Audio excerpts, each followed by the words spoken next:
Good morning all of you. Application of derivative चल रहा है और एप्लीकेशन ऑफ डेरिवेटिव काफ़ी बड़ा पार्ट है। इसमें 3-4 पार्ट्स हैं। इसमें एक पार्ट हमने आप लोगों को इंक्रीजिंग और डिक्रीजिंग बताया। इसके पहले के आप जो लेक्चर देखेंगे तो आपको इंक्रीजिंग और डिक्रीजिंग के 2 लेक्चर्स मिलेंगे और इसके बाद में एप्लीकेशन ऑफ डेरिवेटिव के 3rd पार्ट में आपको टेंजेंट नॉर्मल की थ्योरी मिलेगी और उसमें प्रॉब्लम्स लगा रहे थे और लास्ट प्रॉब्लम में थोड़ी सी प्रॉब्लम आई थी, वहीं से हम लोग यहाँ के ऊपर शुरू कर रहे हैं और ये टेंजेंट नॉर्मल की प्रॉब्लम्स हैं। इस प्रॉब्लम में लिखा हुआ है कि find the angle of intersection between curves X Y बराबर 3 and X Y square is equal to यहाँ के ऊपर 6। ये टेंजेंट नॉर्मल की प्रॉब्लम्स हैं, यहीं से हमने छोड़ा था। आप लोग वीडियोस को देखते रहिए, लोगों से शेयर करके सब्सक्राइब करते रहिए, तो हमारा भी काम करने में और हौसला बढ़े। हमारे पास में ये इक्वेशन नंबर यहाँ के ऊपर हम लोगों ने मान लिया कि एक्स वाई बराबर यहाँ के ऊपर ये 3 है, इसको हम लोगों ने इक्वेशन नंबर 1 माना, और X Y is equal to 6 ये इक्वेशन नंबर यहाँ के ऊपर ये 2 है। आप इसकी थ्योरी देखेंगे तो मैंने आपको एंगल ऑफ इंटरसेक्शन के बारे में बताया था कि 2 कर्व जब किसी पॉइंट के ऊपर इंटरसेक्ट करेंगे तो दोनों कर्व का वो इंटरसेक्शन पॉइंट जो है वो कॉमन होगा और उस पॉइंट के ऊपर कॉमन पॉइंट पे जो टेंजेंट्स ड्रॉ की जाएंगी, 2 टेंजेंट्स, उनके बीच का जो एंगल होगा वही कर्व के बीच का एंगल होगा। यानी जो टेंजेंट्स के बीच का एंगल होगा वही कर्व के बीच का एंगल होगा। तो हम लोगों ने इसके लिए पूरी थ्योरी आप लोग देख लेंगे। तो मैंने आपको क्या बताया था कि सबसे पहले हम लोग इन दोनों कर्व का इंटरसेक्शन निकालेंगे, इंटरसेक्शन पॉइंट निकालेंगे। तो हम लोगों ने यहाँ के ऊपर क्या किया कि फ्रॉम, सारे बच्चे देखेंगे कि फ्रॉम इक्वेशन नंबर यहाँ के ऊपर ये 2 एक्स वाई इंटू यहाँ के ऊपर वाई बराबर यहाँ के ऊपर ये 6 लिख दिया। इस वाई को वाई इंटू वाई में ब्रेक कर दिया और इस एक्स वाई इन दोनों को सॉल्व कर रहे हैं। काहे के लिए सॉल्व कर रहे हैं? इंटरसेक्शन पॉइंट निकालने के लिए, क्योंकि वहीं पर हमको एंगल जो है वो निकालना है। एक्स वाई की वैल्यू हम लोग यहाँ के पर ये 3 रख देंगे और 3y इज इक्वल टू यहाँ के पर ये 6 हो जाएगा। यहाँ के पर फ्रॉम इक्वेशन नंबर 1 3 रख दिया गया, तो इम्प्लाइज दैट यहाँ के पर ये y बराबर 2 आ जाएगा। इस y की वैल्यू को उठाकर हम लोग यहाँ पर रख देंगे, putting the value of y in equation number 1, तो वैल्यू आ जाएगी यहाँ के पर 2y बराबर 3। तो इम्प्लाइज दैट y की वैल्यू यहाँ के पर ये 2 रखी जाएगी, तो आ जाएगा 2x बराबर यहाँ के पर ये 3 और x की वैल्यू यहाँ के पर ये आ जाएगी यहाँ के पर ये 3/2। इसलिए पॉइंट ऑफ इंटरसेक्शन क्या आ जाएगा? कर्व का point of intersection, point of intersection जो है कर्व्स का x, y जो है ये 3/2 और कॉमा यहाँ के पर ये 2 हो जाएगा। दोनों का हम लोगों ने इंटरसेक्शन पॉइंट निकाल लिया। इसके बाद में हम लोग इस कर्व को डिफरेंशिएट करेंगे। जब हम इस इक्वेशन नंबर 1 को डिफरेंशिएट करेंगे तो first function differential coefficient of यहाँ के पर ये सेकंड होगा और plus second into differential coefficient of first और इज इक्वल टू यहाँ के पर 0 होगा। इसमें हम लोगों ने फंक्शन ऑफ ए फंक्शन का फार्मूला लगा दिया, तो वैल्यू आ जाएगी जाकर यहाँ के पर dy/dx is equal to -y/x। इसके बाद में इस पॉइंट के ऊपर जब हम टेंजेंट का स्लोप निकालेंगे तो dy/dx ये m1 हो जाएगा। m1 बराबर, ये सब थ्योरी में हम बता चुके हैं आपको, यहाँ के पर एट यहाँ के पर 3/2 और कॉमा यहाँ के पर 2 बराबर माइनस y की वैल्यू हम लोग यहाँ के पर ये 2 रखेंगे और x की वैल्यू हम लोग रख देंगे 3 यहाँ के पर 2, तो बराबर यहाँ के पर वैल्यू आ जाएगी -4/3। जब हम इस पॉइंट पर dy/dx निकालेंगे तो ये टेंजेंट का स्लोप हो जाएगा, जिसको हम लोगों ने m1 से रिप्रेजेंट कर दिया। इसी तरीके से हम लोग इक्वेशन नंबर यहाँ के पर 2 को डिफरेंशिएट करेंगे। सारे बच्चे गौर कर लें, तो जब हम इसको डिफरेंशिएट करेंगे तो ये वैल्यू आ जाएगी जाकर यहाँ के पर देखिए first function into differential coefficient of यहाँ के पर second, first function differential coefficient of second 2y और y का dy/dx और प्लस यहाँ के ऊपर सेकेंड फंक्शन होगा, differential coefficient of first is equal to, constant है ये 0 हो गया, तो वैल्यू आ जाएगी जाकर यहाँ के ऊपर 2xy dy बाई यहाँ के ऊपर dx is equal to -ky²। तो वैल्यू आ जाएगी जाकर यहाँ के ऊपर dy by dx is equal to -ky upon यहाँ के ऊपर ये 2x, क्योंकि इस स्क्वायर से ये y कैंसिल हो जाएगा। इसके बाद में जब आप m2 निकालिएगा, m2 बराबर हो जाएगा यहाँ के ऊपर dy बाई dx, दूसरे कर्व के लिए टेंजेंट का स्लोप एट 3/2 कामा यहाँ के ऊपर ये 2 निकालेंगे हम लोग इस पे, तो बराबर हम लोग क्या करेंगे, माइनस y की जगह के ऊपर 2 रख देंगे और x की जगह के ऊपर 2 इंटू एक्स की जगह के ऊपर 3/2 रख देंगे, तो बराबर आ जाएगा -2/3, क्योंकि ये 2 और ये 2 कैंसिल हो जाएगा। हम लोग टेंजेंट का स्लोप निकाल लेंगे और टेंजेंट का स्लोप निकालने के बाद में फिर हम लोग दोनों के बीच का एंगल, अगर हम लोगों ने यहाँ के ऊपर दोनों टेंजेंट के बीच का एंगल अगर हम लोगों ने थीटा माना, ठीक है, तो फार्मूला यहाँ के ऊपर tan थीटा बराबर मॉड में m1 माइनस यहाँ के ऊपर m2 और अपान 1 प्लस m1 m2 ये फार्मूला ड्राइव करा दिया गया है। अगर कोई भी आदमी यहाँ के ऊपर ये इसमें सिचुएशन समझ लीजिए आप लोग, अगर मॉड नहीं लगाना चाहता तो चूंकि ये एक्यूट एंगल होता है इसलिए आप यहाँ के ऊपर बड़ा स्लोप रखिएगा m1 की जगह पर, तो tan थीटा बराबर यहाँ के ऊपर m1 की जगह के ऊपर आप लोगों ने क्या निकाला, -4/3 निकाला और ये माइनस हुआ, और m2 की जगह के ऊपर -2/3 और अपान 1 प्लस m1 की जगह के ऊपर -4/3 और m2 की जगह के ऊपर -2/3 रख के आप इसको सॉल्व करते चले जाइए। तो यहाँ से थीटा बराबर यहाँ के ऊपर tan इनवर्स, बस आप इसको सॉल्व कर लिया घर के ऊपर, कोई दिक्कत वाली बात नहीं है। यहाँ के ऊपर tan इनवर्स 6/17 मिलेगा, थीटा बराबर यहाँ के ऊपर मिलेगा tan इनवर्स 6/ यहाँ के ऊपर 17, ठीक है। अब आप इतना घर पे काम कर लेंगे, मैंने आपको जो इसकी मेन थीम थी वो सवाल में मैंने आप लोगों को यहाँ के ऊपर बता दी। अब इसके बाद में चूंकि क्वेश्चंस का सिलसिला है, जो भी 7-8 क्वेश्चंस इस क्लिप में बन जाएंगे उसके बेस के ऊपर आप लोग घर के ऊपर प्रॉब्लम लगाइएगा। हर तरीके की प्रॉब्लम मैं आपको लगवा दे रहा हूँ। पहले के लेक्चर में भी हमने आप लोगों को 2-3 प्रॉब्लम जो है लगवा दी। ये पहले के लेक्चर की प्रॉब्लम थी लेकिन थोड़ी कन्फ्यूजन हुआ था इसके अंदर, तो इसको मैंने जो है वो दोबारा कर दिया है। आप लोग m1 m2 को रख के इसको सॉल्व कर लीजिएगा। इसके बाद में फिर हमारे पास में यहाँ के ऊपर नेक्स्ट प्रॉब्लम है, show that the curve xy²। ये क्वेश्चन यहाँ के ऊपर ये अगला है, क्वेश्चन नंबर यहाँ के ऊपर ये 2 कह रहा है कि show that the curves x बराबर यहाँ के ऊपर y² दे रखा है एंड xy बराबर k यहाँ पे दे रखा है, and xy is equal to k। ये देखिए ये xy बराबर k है, x is equal to y²। Cut orthogonally, क्या कह रहा है कि यहाँ के ऊपर ये कट ऑर्थोगोनली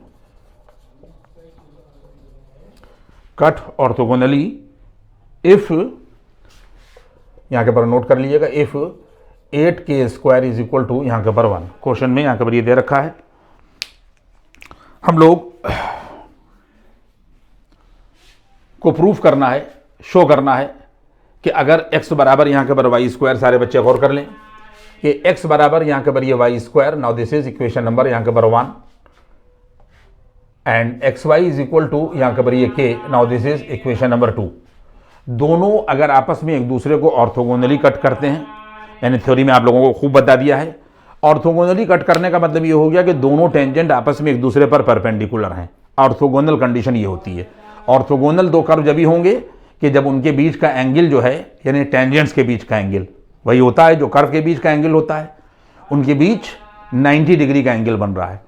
तो दोनों टेंजेंट्स के बीच में अगर 90 डिग्री का एंगल बन रहा है तो पहले तो हम लोग एंगल ऑफ इंटरसेक्शन निकालेंगे।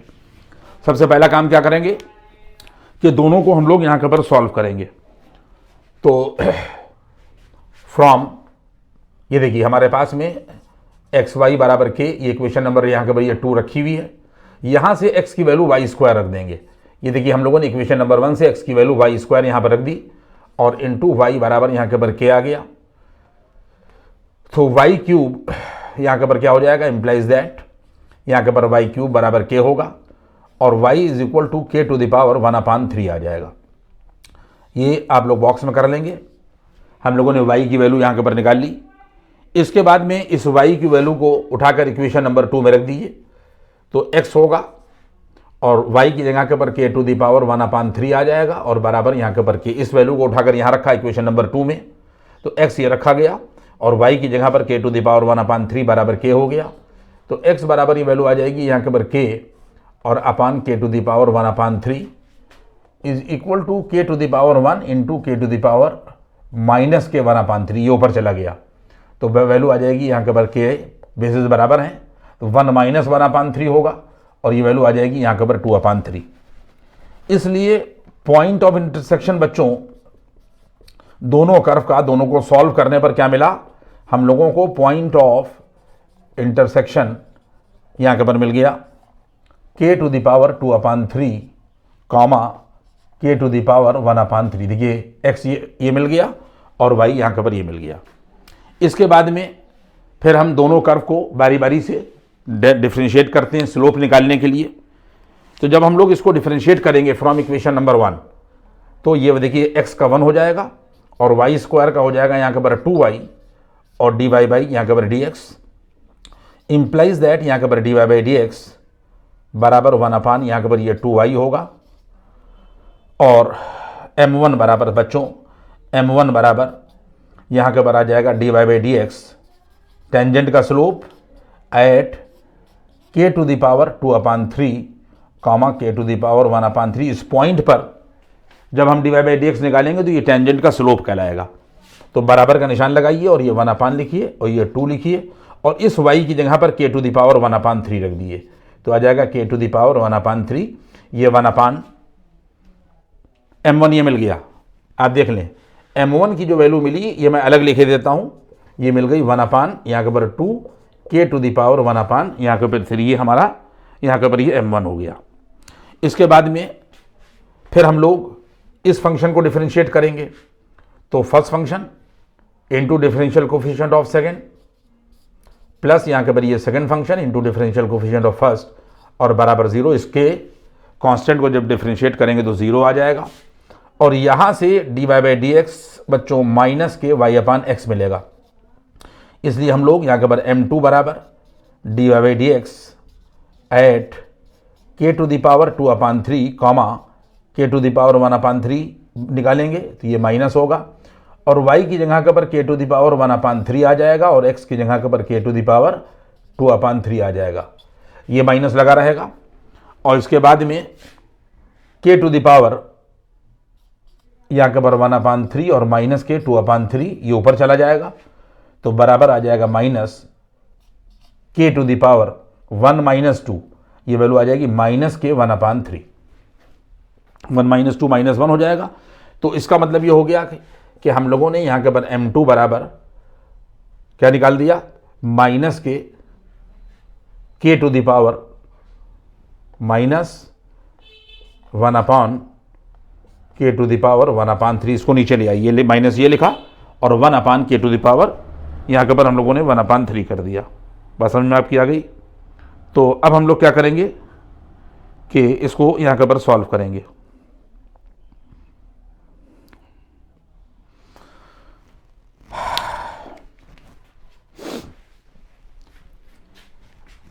ये देखिए हमने यहाँ के ऊपर थोड़ा सा हिस्सा जो है उसका रब कर दिया है, आप समझ लें। अगर कर्व आपस में एक दूसरे को ऑर्थोगोनली कट कर रहे हैं, अगर यहाँ के ऊपर ऑर्थोगोनली कट कर रहे हैं तो यहाँ पर हम लोग लगा देंगे यहाँ के ऊपर condition of orthogonality of curves.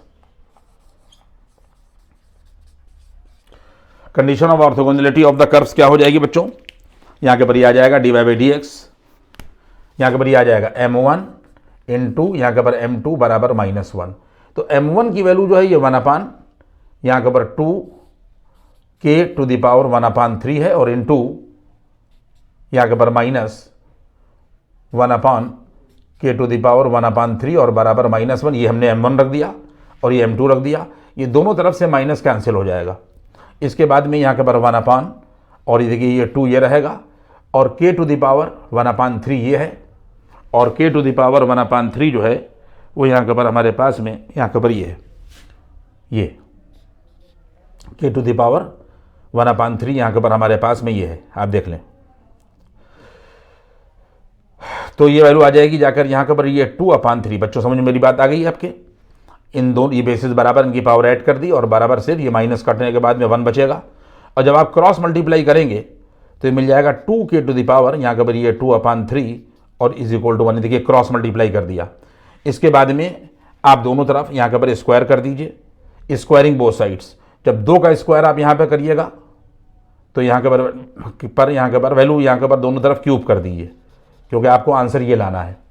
तो जब आप दोनों तरफ यहाँ पर करेंगे क्यूबिंग बोथ साइड्स, यहाँ के पर क्यूब, यहाँ के पर बोथ साइड, बच्चों देख लें, जब आप दोनों तरफ क्यूब करेंगे तो 2 का यहाँ के पर 8 हो जाएगा, और k टू द पावर यहाँ के पर 2/3 का होल क्यूब हो जाएगा और बराबर 1 आ जाएगा। ये हमने दोनों तरफ क्यूब कर दिया। तो यहाँ के पर देखिए ये 8 हो जाएगा, ये 8 हुआ, और ये 3 इससे कट जाएगा, ये 3 इससे कट जाएगा, तो 8k² बराबर 1 आ जाएगा। ये आ जाएगा यहाँ के पर 8k² बराबर यहाँ के पर 1। यही आप लोगों को यहाँ के ऊपर प्रूफ करना था। और याद रखिएगा कि 2 कर्व आपस में एक दूसरे पर ऑर्थोगोनल होते हैं अगर उनके बीच एंगल 90 होता है, और उन कॉमन पॉइंट पर जहाँ पर इंटरसेक्ट करते हैं वहाँ पर टेंजेंट ड्रॉ की जाती है। जब वहाँ पर टेंजेंट ड्रॉ की जाएगी तो जो कर्व के बीच का एंगल होगा वही टेंजेंट के बीच का एंगल होगा। और जब हम लोग कहेंगे कि दोनों कर्व ऑर्थोगोनल हैं, इसका मतलब दोनों टेंजेंट आपस में एक दूसरे पर परपेंडिकुलर हैं। यहाँ तक बात पहुँची। ये क्वेश्चन यहाँ के ऊपर ये 2 हो गए। इसके बाद में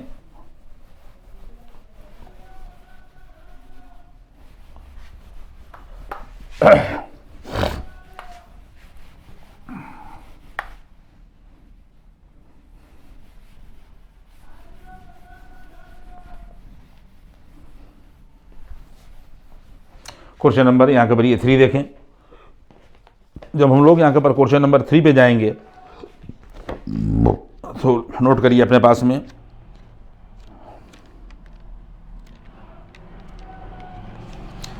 कह रहा है कि eight what points on the circle, कह रहा है कि eight what points on the circle, ये क्वेश्चन नंबर यहाँ के ऊपर ये 3 है।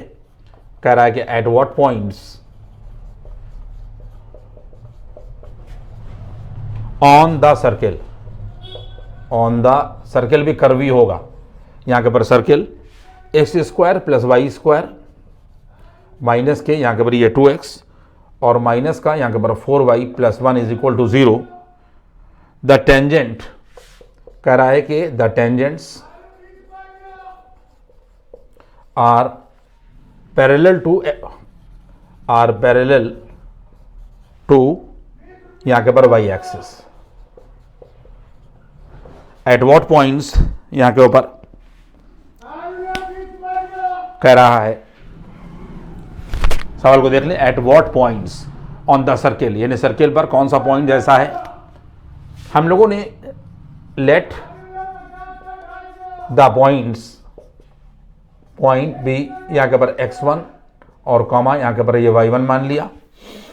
तो ये जो हमारे पास में दे रखा है x² और प्लस यहाँ के पर y² माइनस के 2x और माइनस का यहाँ के पर 4y + 1 बराबर 0, ये इक्वेशन नंबर यहाँ के पर 1 आ गई। इसी कर्व पर बच्चों पॉइंट होगा और कर्व इस पॉइंट से पास होगा, और अगर कर्व इस पॉइंट से पास होगा तो कर्व इस पॉइंट को सेटिस्फाई करेगा। Since the point is on the curve therefore it will pass through the point. तो आ जाएगा x1² और प्लस y1² माइनस के 2x1 और माइनस के यहाँ के पर 4y1 + 1 बराबर 0। Now this is equation number 2। इसके बाद में फिर हम लोग टेंजेंट का स्लोप निकालेंगे।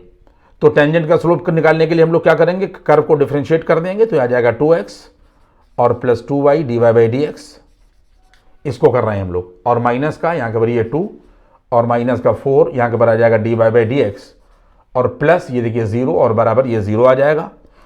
इसके बाद में फिर हम लोग क्या करेंगे कि x + y 2 हम लोगों ने कॉमन ले लिया है, और यहाँ के पर आ जाएगा dy यहाँ के पर dx माइनस का 2 dy/dx, यहाँ पर है हम लोग 2 कॉमन ले चुके हैं, और माइनस का यहाँ के पर 1 बराबर 0, यहाँ से 2 कॉमन हो गया, 1 हो गया। तो यहाँ से जब हम लोग dy बाई डी एक्स बच्चों कॉमन ले लेंगे तो मिल जाएगा यहाँ के पर y माइनस और यहाँ के पर ये 2 यहाँ से, और बराबर ये वैल्यू 1 माइनस यहाँ के पर x, ये उधर चली जाएगी, तो वैल्यू आ जाएगी जाकर यहाँ के पर dy बाई डी एक्स बराबर 1 माइनस एक्स और अपॉन यहाँ से आ जाएगा y माइनस यहाँ के पर 2। जो पॉइंट कर पर माना है वो हम लोगों ने x1 y1 माना है। अगर हम dy by D x at x1 y1 निकालेंगे तो वो स्लोप हो जाएगा। तो slope of tangent dy by D x at x1 comma यहाँ के पर y1 बराबर 1 माइनस यहाँ के पर x1 और अपॉन यहाँ के पर आ जाएगा y1 माइनस यहाँ के पर 2। ये टेंजेंट का स्लोप हो गया। अब सवाल ये कह रहा है कि जो टेंजेंट ड्रॉ की जा रही है वो y एक्सिस के पैरेलल है। अगर y एक्सिस के पैरेलल है तो मैंने आप लोगों को कंडीशन पढ़ा दी है, हम उसको बहुत ज़्यादा खींच के नहीं बताएंगे, लेकिन मैंने आप लोगों को, आप थ्योरी देखिएगा कि अगर कोई भी टेंजेंट y एक्सिस के पैरेलल है तो dx अपॉन dy 0 के बराबर हो जाएगा। यहाँ पे लिखा हम लोगों ने, यहाँ के पर ये सेंस टेंजेंट पैरेलल टू यहाँ के पर y एक्सिस। अगर y एक्सिस के पैरेलल है तो dy बाई डी एक्स बराबर इनफाइनाइट होगा या dx अपॉन dy बराबर 0 होगा। तो ये वैल्यू आ जाएगी dx और अपॉन यहाँ के पर dy कर दीजिए एट x1 कॉमा यहाँ के पर y1 बराबर 0 कर दीजिए। हमने पलट दिया है तो अब ये चीज़ भी पलट जाएगी। तो ये आ जाएगा y1 माइनस के 2 और अपॉन 1 माइनस यहाँ के पर x1, ये पलट गया और बराबर 0 आ जाएगा। और इम्प्लाइज है जब आप क्रॉस मल्टीप्लाई करेंगे तो ये तो 0 में चला जाएगा, तो y1 माइनस 2 बराबर 0 हो जाएगा। तो यहाँ से y1 बराबर 2 आ जाएगा, y1 बराबर यहाँ के पर 2 बच्चों आ जाएगा। ठीक है, कह रहा है कि एट व्हाट पॉइंट्स, तो हम लोगों को पॉइंट निकालना था। तो ये इक्वेशन जो 2 बनाई थी हमने, वो पॉइंट इसके ऊपर लाई कर रहा था और कर्व को हमने उससे पास करा दिया, तो हमारे पास में इक्वेशन ये आ गई। उस y1 की वैल्यू को उठाकर इक्वेशन नंबर 2 में सब्स्टिट्यूट कर दी, putting the value of y1 in equation number यहाँ के पर ये 2।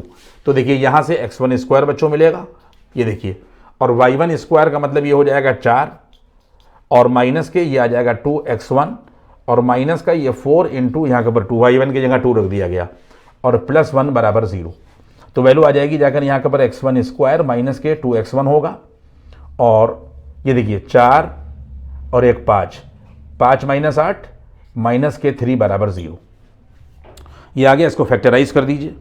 जब आप इसको फैक्टराइज करिएगा तो x1 स्क्वायर माइनस के 3x1 प्लस का x1 माइनस के 3 बराबर 0 आएगा। फिर आप लोग यहाँ के पर x1 कॉमन ले लेंगे बच्चों, तो जब आप लोग x1 कॉमन लेंगे तो x1 माइनस 3 मिलेगा और प्लस 1 कॉमन ले लेंगे तो x1 माइनस 3 बराबर 0। फैक्टर वैक्टर सब करने आते हैं, सेकंड क्लास 12 पढ़ा रहे हैं, कोई नवा तो पढ़ा नहीं रहे हैं, तो बातें सब आपकी समझ में आ रही हैं। तो जब आप x1 माइनस 3 कॉमन लीजिएगा तो x1 की वैल्यू 3 मिलेगी, और जब x1 प्लस 1 बराबर 0 करिएगा तो x1 की वैल्यू यहाँ के पर माइनस 1 मिलेगी। तो बच्चों x1 बराबर 3 मिल गया और x1 बराबर मिल गया माइनस 1। तो पॉइंट क्या आ जाएगा, तो पॉइंट्स आ जाएंगे ये यहाँ के पर, ये यहाँ के ऊपर रिक्वायर्ड पॉइंट क्या होंगे, पॉइंट पूछ रहा है आपसे, देखिए पॉइंट्स, ये एस लगा हुआ है पॉइंट्स। तो पॉइंट क्या आ जाएंगे, एक बार आ जाएगा यहाँ के पर, ये देखिए अगर आप x1 y1 ये वाला लीजिएगा तो एक पॉइंट आप लोगों को यहाँ के पर ये 3,2 मिल जाएगा, और जब आप -1 लीजिएगा तो दूसरा पॉइंट -1, यहाँ के पर ये 2 मिल जाएगा। आप लोग मेरी बात समझिए, ये हमारे पास में यहाँ के ऊपर पॉइंट्स निकालने का यहाँ के पर ये तरीका हो जाएगा। आप लोग इसको रोक कर और इसको की क्लिप ले लीजिएगा। ये हमने आप लोगों को पॉइंट निकालना यहाँ के ऊपर सिखाया। डिफरेंट टाइप के क्वेश्चंस मैंने लगाए हैं, इसलिए पहले जो सवाल हमने लगाए हैं इसीलिए कि वो किताबों में दिए हुए हैं और बच्चे कर नहीं पाते हैं। इसके बाद में यहाँ के ऊपर ये क्वेश्चन नंबर 4 पे जाइए।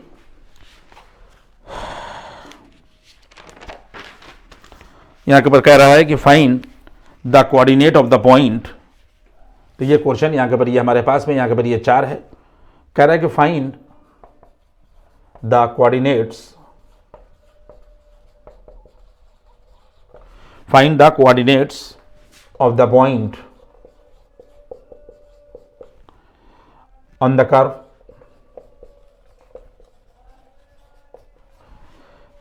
अंडर रूट x प्लस यहाँ के ऊपर अंडर रूट वाई बराबर 4, at which the tangent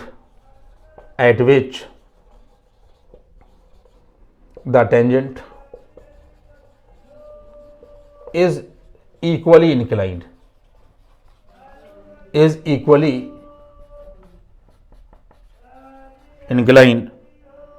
to the axis, यहां के ऊपर कह रहा है, यहां के ऊपर टू द, यहां के ऊपर एक्सिस। देखें आप लोग और कर लें बात को। देखिए हम लोगों को कोऑर्डिनेट और पॉइंट निकालना है किसके ऊपर, कर्व के ऊपर। ये कर्व दे रखा है, कह रहा है कि जहां पर जब टेंजेंट ड्रॉ की जाए तो वो एक्सिस से, एक्सिस का मतलब ये हो गया कि एक्स एक्सिस और वाई एक्सिस दोनों से इक्वली इंक्लाइंड हो।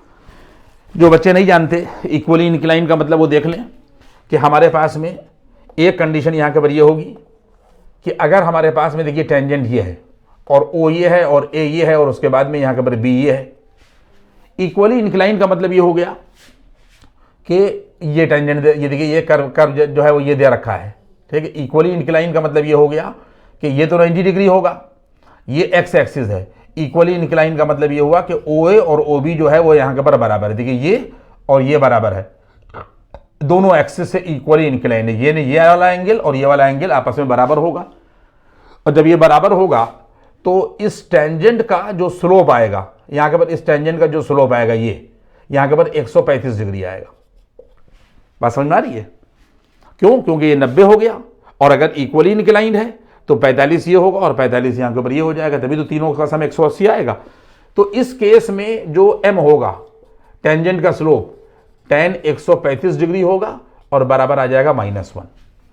और दूसरी कंडीशन यहाँ के ऊपर बच्चों ये हो सकती है कि हमारे पास में यहाँ के ऊपर ये है और ये सिचुएशन आ जाए टेंजेंट की, तो सिचुएशन क्या होगी कि फिर हमारे पास में ये 90 डिग्री एंगल होगा। अब जो है कर्व देखिए ये है, ये टेंजेंट इस पॉइंट के ऊपर है और यहाँ पर ए पॉइंट ये आ गया, बी पॉइंट ये आ गया, और उसके बाद में अगर ओ ये है और यहाँ पर ओ ए और ओ बी बराबर है तो इस केस में भी ये 45 होगा।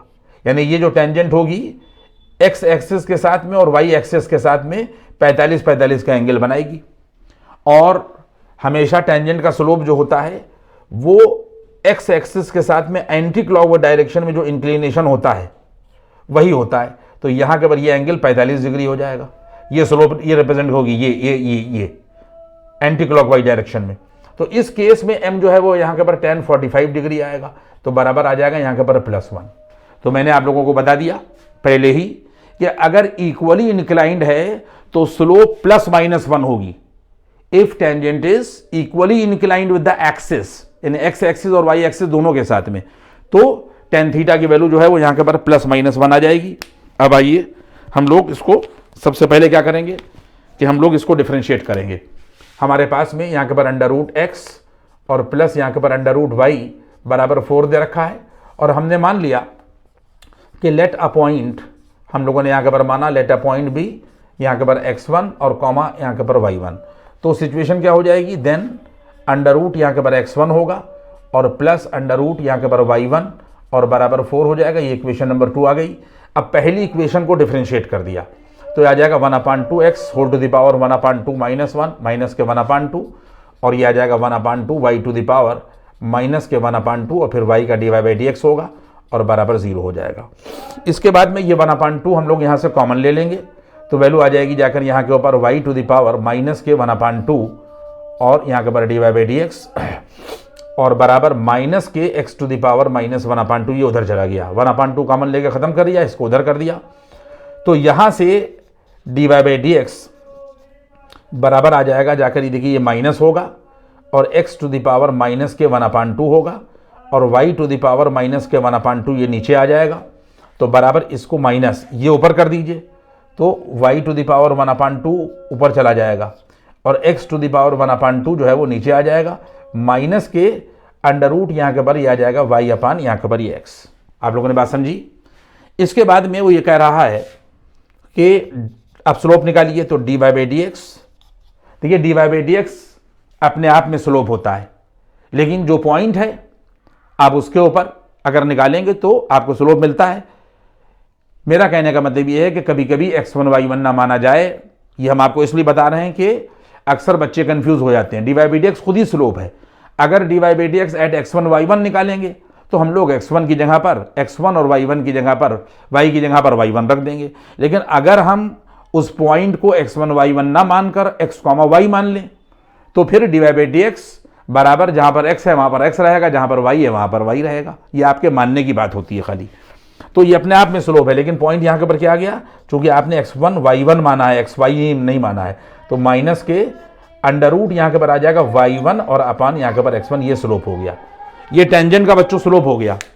अब कंडीशन ये है, सवाल ये कह रहा है कि टेंजेंट जो है इक्वली इंक्लाइंड है। तो बच्चों कंडीशन अब यहां के ऊपर लगेगी, क्या कंडीशन लगेगी कि जब इक्वली इंक्लाइंड होगा, यहां के ऊपर लगाइए, जब इक्वली इंक्लाइंड होगा तो कंडीशन ऑफ इक्वली इंक्लाइंड, यहां के ऊपर आप लोगों ने यहां के ऊपर कंडीशन लगा दी। वो कह रहा है कि इक्वली इंक्लाइंड है तो वैल्यू आ जाएगी यहां के ऊपर dy by dx at point बराबर ±1। ये हमने आपको पहले बता दिया।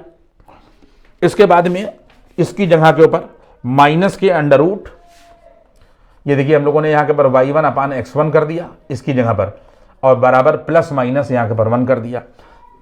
तो एक बार जब आप यहां से प्लस लेंगे तो माइनस के अंडर रूट यहां के ऊपर y1 और अपान यहां के ऊपर x1 बराबर +1 मिलेगा, एंड माइनस के अंडर रूट यहां के ऊपर y1 अपान x1 बराबर -1 मिलेगा। बात आपकी समझ में आई? तो हम लोग क्या करेंगे, जब यहां से सॉल्व करेंगे तो अंडर रूट यहां के ऊपर y1 और अपान x1 बराबर -1, ये ट्रांसफर हो जाएगा, सामने की बात है, ये +1 है तो ये माइनस इधर ट्रांसफर हो जाएगा, तो +1 अपान -1 हो जाएगा, एंड ये दोनों तरफ से कैंसिल हो जाएगा। तो ये बच जाएगा अंडर रूट y1 और upon under root x1 break कर दिया और बराबर 1 आ गया। यहां तक बच्चों समझ में बात आपकी आ गई। अब मुझे नहीं मालूम, जो बच्चे मैथमेटिक्स में थोड़ा सा भी तेज होंगे वो समझ जाएंगे, अगर अंडर रूट y1 अपान x1 बराबर -1 है तो स्क्वायर रूट कभी नेगेटिव वैल्यू नहीं देता, ये पॉजिटिव स्क्वायर रूट होता है हमेशा। तो जो स्क्वायर रूट यहां के पर -1 वैल्यू देगा, कभी भी आपके दिमाग में आए हम दोनों तरफ स्क्वायर कर दें, नहीं, आप स्क्वायर नहीं कर सकते। पहले स्टेप के ऊपर कंडीशन ये है कि स्क्वायर रूट कभी नेगेटिव होता ही नहीं, ये पॉसिबल ही नहीं है। तो इसका मतलब ये हो जाएगा कि यहां के पर नॉट पॉसिबल आप लिख देंगे, क्योंकि स्क्वायर रूट कभी भी नेगेटिव नहीं होता। ठीक है, तो हमारे पास में यहां के पर ये सिचुएशन हो जाएगी, ये वाला जो है पॉसिबल होगा। तो आप लोग यहां पर क्या कर देंगे कि अंडर रूट यहां के पर y1 और बराबर अंडर रूट यहां के पर x1 कर देंगे, ये बराबर क्रॉस मल्टीप्लाई कर दिया। तो जब दोनों तरफ स्क्वायर करिएगा तो आपको x1 बराबर यहां के पर y1 मिलेगा, ये मिल गया। अब कह रहा था find the coordinate of point. अब वो पॉइंट जो है वो कर्व पर लाई कर रहा था, उसी से हम लोगों ने इक्वेशन नंबर 2 बनाई थी। तो जहां पर x1 है वहां पर y1 आप इक्वेशन नंबर 2 में रख दीजिए, पुटिंग द वैल्यू यहां के पर रखिए। ये देखिए हमने यहां के पर ये रब कर दिया इतना हिस्सा, और आप क्या करेंगे कि इस वैल्यू को जहां पर x1 है अंडर रूट यहां के पर, ये देखिए यहां के पर y1 कर देंगे, और प्लस अंडर रूट यहां के पर y1 बराबर 4 हो गया, 2 अंडर रूट y1 बराबर यहां के पर 4 होगा, अंडर रूट y1 बराबर यहां के पर 2 आएगा, और जब दोनों तरफ स्क्वायर करेंगे तो y1 की वैल्यू 4 मिल जाएगी। और इस y1 की वैल्यू जब 4 आप यहां रखिएगा तो x1 भी 4 मिल जाएगा। जब आपको x1 भी 4 मिल जाएगा तो जो आप लोगों को पॉइंट निकालना था वो क्या आ गया, यहां के ऊपर आ जाएगा 4,4। ये यहां के ऊपर पॉइंट हो गया। यही आपसे पूछा जा रहा था। यहां पर खास बात क्या थी कि इक्वली इंक्लाइन क्या मसला हमें आपको समझाना था, वो मैंने आपको समझा दिया। इसके बाद में नेक्स्ट क्वेश्चन की तरफ जाइए।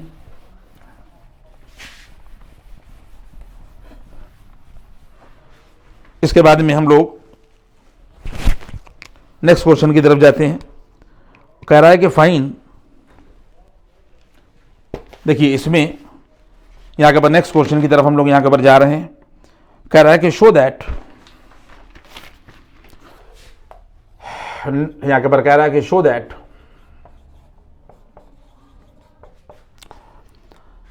लाइन x अपान a और प्लस यहां के ऊपर कह रहा है y अपान b बराबर 1 touches the curve y is equal to यहाँ के ऊपर b times e to the power minus के x upon A at the point where it crosses, यहाँ के ऊपर कह रहा है कि where it crosses the y axis. देखिए हम लोगों को यहां के ऊपर क्या प्रूफ करना है, सवाल की लैंग्वेज को आप लोग गौर कर लीजिए। सवाल की लैंग्वेज क्या कह रही है कि शो दैट, क्या शो करना है कि this line touches the curve, curve ये दे रखा है, तो कर्व की जो इक्वेशन दे रखी है y बराबर यहां के ऊपर b e to the power minus के x अपान ए दे रखी है, दिस इज इक्वेशन नंबर 1। कह रहा है show that the line this touches, इसका मतलब ये कि जो लाइन टच कर रही है वो टेंजेंट होगी, यही हमें प्रूफ करना है कि वो लाइन टच कर रही है, इसका मतलब वही टेंजेंट है। कहां पर टेंजेंट है? एट द पॉइंट, कहां, किस पॉइंट पर? जहां पर कर्व जो है वो वाई एक्सिस को क्रॉस करता है। कर्व वाई एक्सिस को जिस पॉइंट पर क्रॉस करेगा वहां पर x बराबर 0 होगा। देखिए हमने सवाल शुरू किया, curve crosses y axis where x बराबर 0, ठीक है। तो y बराबर यहां के पर b करिए और e to the power minus का 0 अपान a करिए, तो b into e to the power 0 होगा, आ जाएगा b इंटू 1 बराबर यहां के पर b आ जाएगा। इसलिए पॉइंट निकल आया, जहां पर पॉइंट क्रॉस कर रहा था वहां पर आपने 0 कामा b निकाल दिया, x की जगह के ऊपर 0 रखा और y बराबर जो है वो b निकल आया, तो पॉइंट तो ये आ गया। अब आपको ये प्रूफ करना है कि ये लाइन टच कर रही है, यानी ये टेंजेंट है, तो अब आप लोग यहां से इसको डिफरेंशिएट करिए।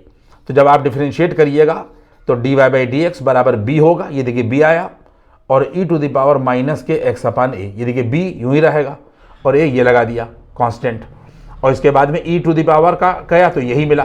फिर आप लोग पावर का करेंगे, x अगर होता तो 1 हो जाता, लेकिन अब जब आप D by D x of, ये देखिए D by D x of यहाँ के ऊपर कर देंगे माइनस के x अपान यहाँ के ऊपर ए, देखिए ये करेंगे तो बराबर यहाँ के ऊपर ये आ जाएगा, ये देखिए b रहेगा, e to the power minus के x अपान ए रहेगा, और इनटू यहाँ के ऊपर ये आ जाएगा माइनस के 1 अपान। जिन लोगों को डिफरेंशिएशन आता है वो समझ जाएंगे कि माइनस का 1 अपान ए कॉन्स्टेंट बाहर लिया जाएगा, फिर x का किया जाएगा तो 1 हो जाएगा, ये आ गया। अब इसके बाद में हम लोग टेंजेंट का स्लोप निकालेंगे। कहाँ पर निकालेंगे? Where the curve is crossing y axis, 0 comma b पर। तो 0 कामा b पर आप निकालिएगा तो वैल्यू निकल आएगी माइनस के, देखिए b अपान ए ये रहेगा, e to the power minus, और x की जगह पर 0 है तो ये 0 और अपान ए हो जाएगा, बराबर सिर्फ माइनस के b अपान ए निकलेगा। ये स्लोप निकला टेंजेंट का, क्योंकि e टू द पावर 0 जो है वो 1 हो जाएगा, तो सिर्फ टेंजेंट का स्लोप माइनस के b अपान ए आएगा। यहाँ तक बात पहुंची। अब इस पॉइंट पर इक्वेशन ऑफ टेंजेंट निकालिएगा, और वो इक्वेशन ऑफ टेंजेंट ये आना चाहिए क्योंकि यही टच कर रही है। तो हम लोग अब यहाँ के ऊपर शुरू करेंगे। फार्मूला लिखा हम लोगों ने, equation of tangent, equation of यहाँ के ऊपर ये टेंजेंट, ये देखिए y माइनस यहाँ के ऊपर y1 और बराबर यहाँ के ऊपर रखते हैं हम लोग dy by D x at x1 comma यहाँ के ऊपर y1 और ब्रैकेट में x माइनस x1। ये फार्मूला हमने आप लोगों को ड्राइव करा दिया है, आप लोग इसके पहले के लेक्चर में देख लीजिएगा। अब हम लोग ये पॉइंट है x1 ये है और y1 ये है, तो y माइनस यहाँ के ऊपर b होगा और यहाँ के ऊपर आ जाएगा माइनस के b अपान यहाँ के ऊपर a, और x माइनस यहाँ के ऊपर 0, जहाँ पर x1 है वहाँ पर 0 हो जाएगा और जहाँ पर y1 है वहाँ पर b हो जाएगा।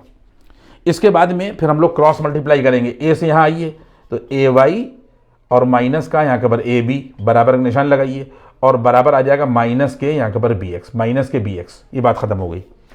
इसके बाद में सारे बच्चे यहाँ के ऊपर गौर कर लें कि वैल्यू क्या हो जाएगी।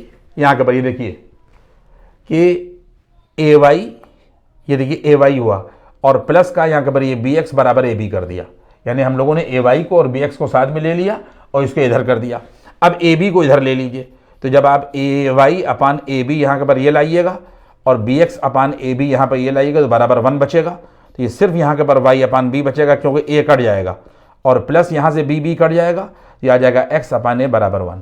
देखिए x अपान a था, ये देखिए x अपान a आ गया, y अपान b बराबर 1, hence x upon a plus y upon b बराबर 1 टचेस द लाइन, क्योंकि टेंजेंट हमने आपको ये निकाल कर यहाँ के ऊपर दिखा दी। ये हुआ। इसके बाद में 5 सवाल हो गए।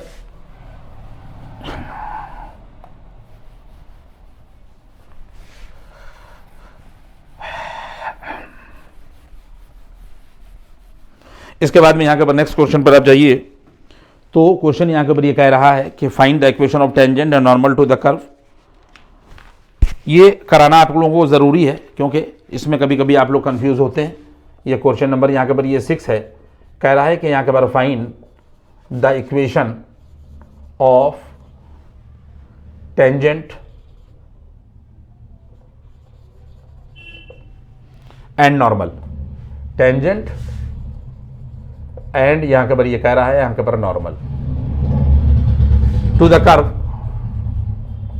टू द कर्व x बराबर cos t दे रखा है, कॉमा y बराबर sin t दे रखा है, और एट यहां के ऊपर t बराबर यहां के ऊपर दे रखा है पाई बाई, और यहां के ऊपर ये 4। सारे बच्चे यहां के ऊपर गौर कर लें। कभी कभी बच्चे कंफ्यूज होते हैं कि कर्व जो है वो एक होना चाहिए। ये इन दो इक्वेशन कर्व की कैसे दे दी।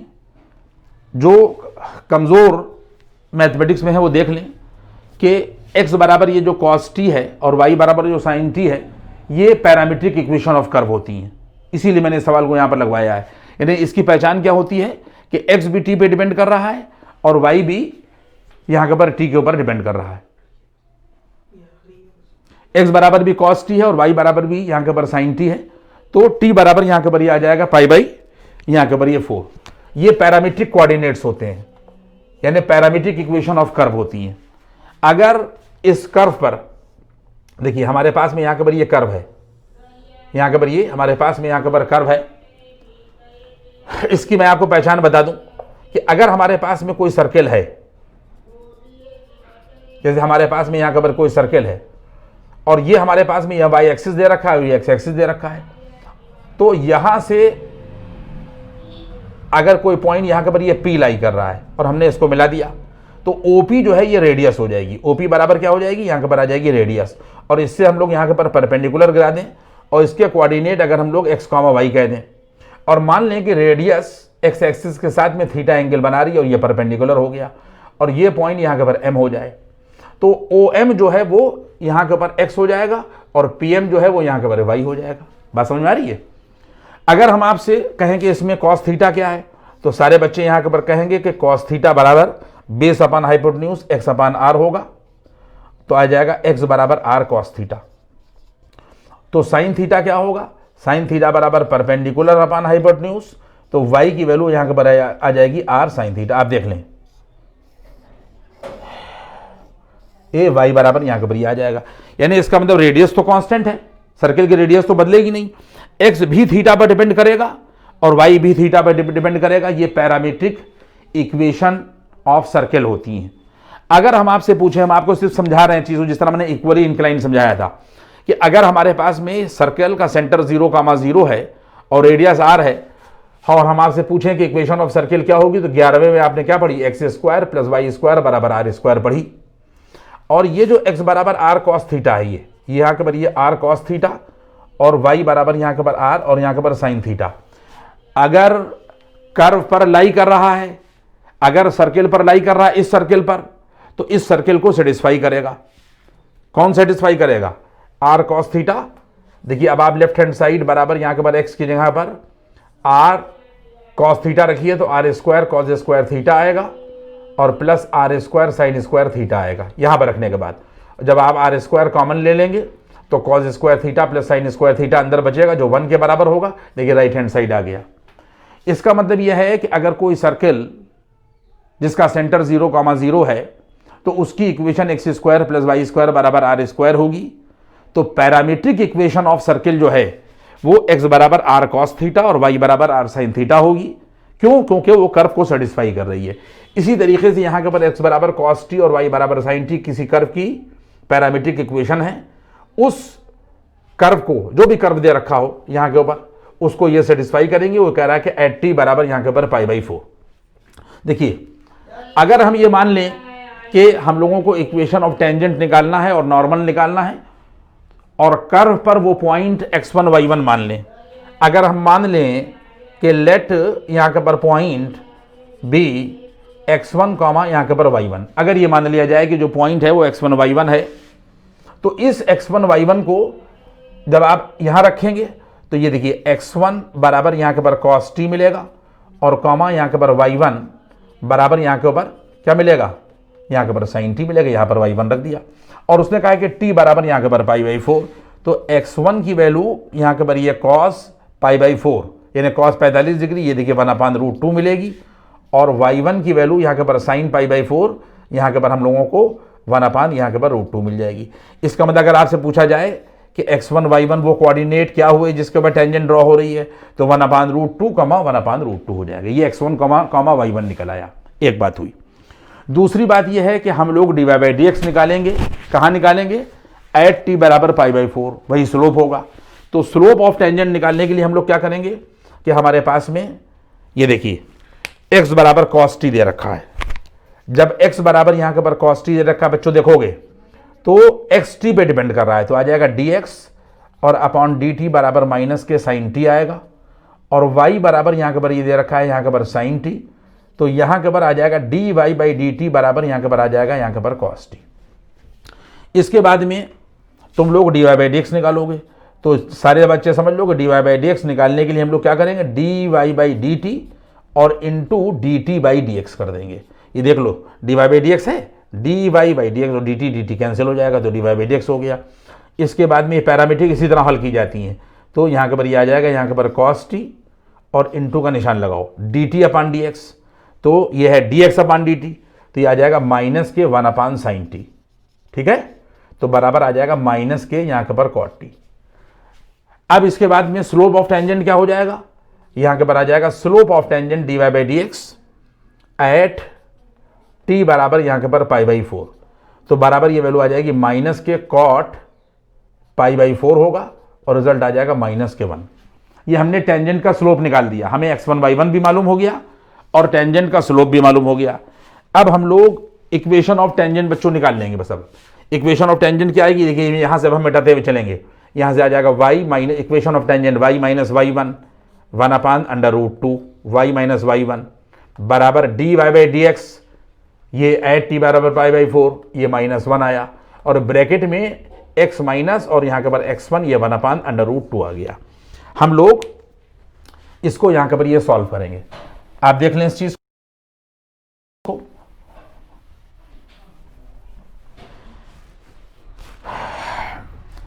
यहां से वैल्यू आ जाएगी जाकर, ये देखिए y माइनस यहाँ के पर 1/√2 बराबर माइनस एक्स और प्लस के 1/√2 निकलेगा, तो वैल्यू आ जाएगी जाकर y प्लस एक्स और माइनस के 2/√2 बराबर 0। बच्चों समझ में बताई, ये y लिया गया, ये x लिया गया और माइनस का 1/√2 और माइनस का 1/√2 जोड़ने के बाद में 1/√2 आ गया। इसके बाद में यहाँ के पर x प्लस वाई होगा और माइनस इस 2 को √2 इंटू √2 में ब्रेक कर दिए, तो एक √2 कट जाएगा, एक √2 बराबर 0। एक आंसर ये आ जाएगा यहाँ के पर इक्वेशन ऑफ टेंजेंट। अब इक्वेशन ऑफ नॉर्मल निकालना है, तो इक्वेशन ऑफ यहाँ के पर जो नॉर्मल होगी बच्चों, इक्वेशन ऑफ हमने आप लोगों को ड्राइव करा दी है, y माइनस y1 होती है और यहाँ के पर dy/dx एट x1 y1 यानी t और प्लस का यहाँ के पर x माइनस यहाँ के पर x1 बराबर 0। ये एग्जैक्टली नॉर्मल की इक्वेशन मैंने आप लोगों को ड्राइव करा दी है। तो अब आप लोगों को जो है वो यहाँ के ऊपर इसमें x1 y1 की जगह के ऊपर आप जान रहे हैं इस चीज को वैल्यू रखना है।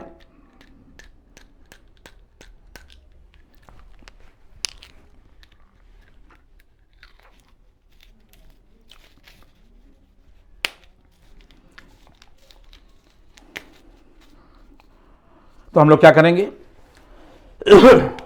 देखिए ये y रखा और माइनस इस y1 की जगह के पर 1/√2 बच्चों रख दिया, यहाँ के ऊपर आप लोगों ने -1 रख दिया, ये नॉर्मल की इक्वेशन है, और प्लस x माइनस ये 1/√2 और ये देखिए बराबर 0। ये इक्वेशन नॉर्मल निकालने का तरीका बता रहे हैं। तो माइनस का y और प्लस का 1/√2 ये बात आई और प्लस x आया और माइनस के 1/√2 बराबर 0 आ गया। देखिए ये कट जाएगा, तो क्या आ गई, इक्वेशन ऑफ नॉर्मल आ जाएगी यहाँ के पर x माइनस वाई बराबर 0, सिर्फ x माइनस वाई बराबर यहाँ के पर 0 बचेगी। अब इसमें जो है वो यहाँ तक मैंने आपको करा दिया। अब आप लोग सवाल लगा लेंगे, मैक्सिमम करीब 9-10 सवाल हो गए, आज 5-6 हो गए और इसके पहले भी हम लोगों ने करीब 3-4 सवाल लगाए थे। अब एक चीज़ रुक के आप मेरी बात को समझ लीजिए। कभी कभी ये होगा कि find the equation of tangent, उस पॉइंट पर जहाँ के ऊपर जो है वो टेंजेंट पैरेलल टू कोई लाइन दे रखी है, उसके पैरेलल है। तो हमेशा याद रखिएगा कि टेंजेंट का स्लोप और उस लाइन का स्लोप बराबर कर दिएगा। अगर कहीं पर कोई इक्वेशन यहाँ के ऊपर ये दे रखी है, ये भी मैं आपको यहाँ बता दूं, अगर कोई इक्वेशन ax और प्लस by और प्लस c बराबर 0 दे रखी है ये, तो स्लोप जो है, अगर आपको इसका स्लोप निकालना है तो बराबर माइनस कोफिशिएंट ऑफ x और अपान कोफिशिएंट ऑफ y, ये स्लोप होता है। याद रखिएगा, slope minus coefficient of x और अपान कोफिशिएंट ऑफ y, इस तरह निकाला जाता है। अगर कोई टेंजेंट लाइन दी हुई लाइन के पैरेलल है तो आप टेंजेंट का स्लोप निकालिए, और मैंने आपको तरीका बता दिया कि कर्व को जो है डिफरेंशिएट करिए, तो जो dy बाई dx निकलेगा, जो पॉइंट आप मानेंगे या पॉइंट दिया रखा होगा वो स्लोप हो जाएगा, और इस स्लोप को बराबर कर दीजिए। एक बात ये हो गई। कहीं कहीं के ऊपर कंडीशन दी हुई होगी कि ये टेंजेंट जो है वो पैरेलल टू एक्स एक्सिस है, तो वहां पर आप लोग dy बाई dx जो है वो 0 के बराबर कर दीजिएगा। dy by dx y axis के पैरेलल मैंने सवाल लगवा दिया, तो dy बाई dx को इन्फिनाइट कर दीजिएगा, टेंजेंट को, स्लोप को। और अगर कहीं पर टेंजेंट जो है वो किसी लाइन के पैरेलल है तो हमेशा टेंजेंट का स्लोप और उस लाइन का स्लोप बराबर कर दीजिएगा। यहां तक मैंने आपको बता दिया, क्योंकि कोई ना कोई सवाल तो टाइप रह जाता है, कोशिश की जाती है कि टिपिकल सवाल जो है वो कवर हो जाए। तो लगभग मैंने 9-10 सवाल लगा दिए हैं, इसमें आप लोग लगाने की कोशिश करिएगा।